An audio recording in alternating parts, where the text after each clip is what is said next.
broken heart so long. Seems like pain has been my only friend.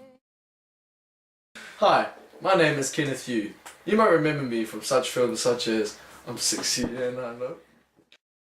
When they hear the name Kenneth Yew, the three things that will first come to their hand will probably be he's the guy that died. He's the guy that plays a lot of sports, and he's the guy that mucks around all the time. I just finished doing my second year at Waikato University studying business management. Other than that, I'm working in a cafe as a barista, make coffees, make food, stuff like that. Been there for a while now. Other than that, I play frisbee and try to play as much sports as I can, and a bit of gym on the side. Try to stay healthy. My main hobbies is sports and music. For sports I play frisbee, but I also love to play volleyball, badminton and a bit of soccer on the side. As for music, I play the guitar and the piano, and I just pretty much play whenever I can, and come up with random songs, or just hear that song I like on the radio and try to learn it. But currently I am involved with the Hamilton Hamiltron Club, which is a Hamilton Ultimate Frisbee Club for the Waikato University. And also a friend invited me to join a group called Savvy, which is a financial literacy group promoting kids to learn how to save and then how to manage their money and so on. Why do I like playing frisbee? Its main thing is it's really social. It's a game where everyone's just there to have fun mainly. You do work on your skills and that, but at the end of the day there's no referees, so everything is all high spirited. People just ref themselves. Other than that, it's just exciting. If you've watched a frisbee game, it might look I can do that, but when you actually learn the parts of the game and you try to play it, it's so much harder, and you just start falling in love with it. As part of Savvy, this year we've had to go to, so far we've only done one school, but we went to this school and we talked to several classes and just informed them on the importance of saving, and more importantly what effects it may have on their future. And so we try to get them to get into these good financial habits now, so that when they grow up later it would be easier for them to stay out of debt and manage their finances more efficiently before they start having a family, get a house, plan the rest of their lives. It's been done so wrong. I wondered if I'd ever heal again. When I was in sixth form, I had a cardiac arrest in one of my PE classes. It's not something you can just say happened to you every day, obviously.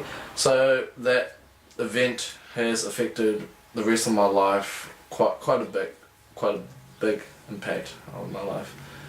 For example, I now have a different outlook in life. Before my incident, I used to be a planner.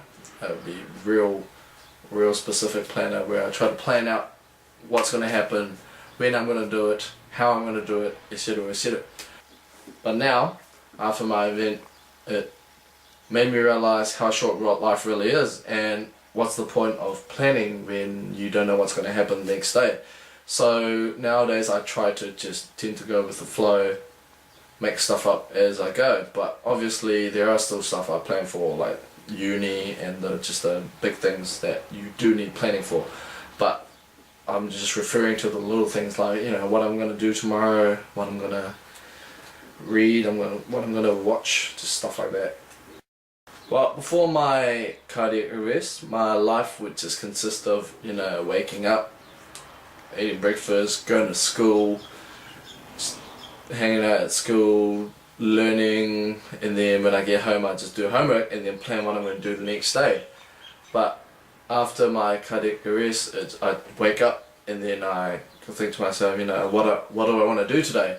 and how can I make the most of it, and then I go and try to do as many of those things, and then by the time it gets to night time, you know, whatever I haven't done or would like to do the next day, I just keep it in my head, wake up tomorrow morning, same again. After my cardiac arrest, I found myself to be, there's a few changes to my like the way I am or how I do things. For example, after my cardiac arrest, for the first couple of weeks it was hard when I got out of hospital, because I couldn't believe that, you know, I just had a cardiac arrest and that all this stuff was happening. So I got quite depressed and, you know, was quite down the fact that, you know, why did it happen to me? What did I do? Like, how did it happen? And I tend to dwell a lot on what happened. But after a few weeks, you know, my friends, my family all were there for me. So, and then eventually I got back to the person I was. During the period, few weeks after my cardiac arrest, a few things that was running through my head was, you know, why did this happen to me? Like, now I can't play badminton the way I used to, because before my cardiac arrest I used to play badminton at a high performance level, and at times played at national level. And since my cardiac arrest happened, I haven't been able to train at the same intensity anymore, and there are a few things which I'm unable to do. To this day there are still some things which I can't do, which I regret, but in the end, like such as scuba diving and just anything that is really thrilling. So for example, skydiving, bungee jumping. Now recently I was just in Cairns in Australia and we went to the Great Barrier Reef, but I wasn't able to scuba dive because I've had a cardiac arrest before. So that made me feel gutted, but you know, hey, I was at the Great Barrier Reef, got to go snorkeling, tried to make the best of the trip, and it was a cool trip in the end. After my cardiac arrest, I also got an operation to have a ICD, which stands for internal cardiac defibrillator, surgically implanted in me, and that basically is just one of those defibrillator machines which goes, you know, you see in the movies, you go 1, 2, 3, clear, and the guy goes flying off the table. It's just one of those, except surgically implanted in my body, and that has affected me a little bit, such as, you know, a few weeks after my operation, it was sore. And the fact that now I can't go through airport security, I can, but I just have to get patted down, or just stuff like I'm not allowed to be near anything massively magnetic. Other than that, it hasn't really affected the rest of my life much. Like sometimes I forget it's even there, and then look in the mirror, oh that's right, I've got one of these.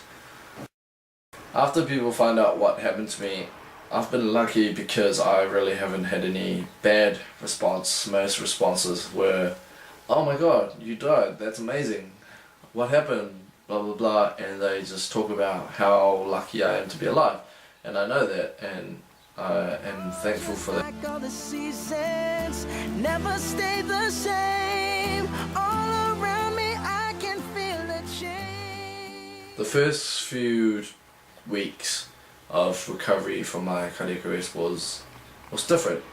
Every day I woke up and I would forget that I had a cardiac arrest until something or someone would remind me, and then I remember, oh right, that's happened to me, that sucks. And sometimes I would feel like irritation in my chest from the ICD, but like as the days went past, there was less and less things that brought it up, and I found that to be easier because it reminded me less of it and I was able to focus on what I was doing. But until today, I've accepted that this has happened. I've got a ICD in me, and I've just tried to, you know, shape my life around who I am now, and stop focusing on really what happened, and what could have happened and on why it happened to me and all that. Just things that don't matter, I try not to worry about, and I just try to worry about the things I can control, such as what I'm doing with my life. Apart from life itself, the few things that I'm very grateful for is my family, my friends, and just all the people who've been supporting me after my cardiac arrest. Also, I'm really grateful just for the way I am, who I am, and I just try to appreciate life in general. I try to focus on the person I want to be, not the person I am. So for example, I wake up in the morning, I think, you know, I'm a bit out of shape, I want to be like this by next year, or you know, I'm getting a bit slack, I want to start changing a few things, and I try to, that's what keeps me motivated to go through life, making changes to myself to become the person I want to be. As a person, I think my contribution to the world is I try to make people happier and brighten up their days. My dream job is something I don't have to do a lot and I get paid a lot. My name's Kenneth and this is why I'm awesome. Okay, seriously, my dream job is probably a job that involves working with other people extensively. A job where you do a lot of travelling, preferably, and also a lot of hands-on work. I'm not the kind of person who can sit down for 8-10 hours a day doing paperwork. If there is one job in the world that I could do right now, it would be to play as an All Black. Today